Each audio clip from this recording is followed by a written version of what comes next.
Hey guys, Alex Ryan here, so come close, come close.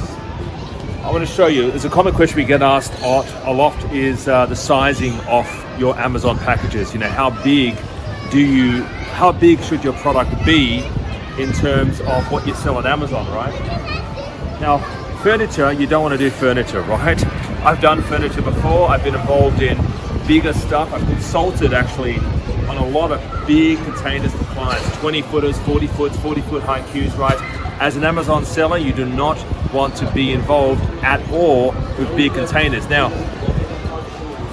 if you get involved in furniture, guess what's going to happen, guys, right? You're going to need containers. That's why you don't want to get involved in big stuff. So typically, the sizing of a lot of our clients, a lot of our students' products are small, they're lightweight, they're profitable, but most importantly, right, you have to look at these few things, right? And I've mentioned before, right?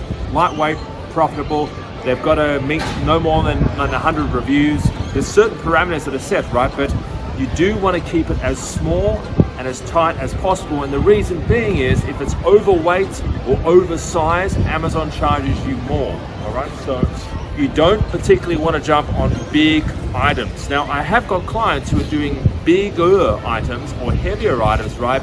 But for your first product, if you're just getting started on Amazon, do not go down on these products, all right? Do not do these products, all right? Have a great day. Talk to you real soon. Bye-bye for now.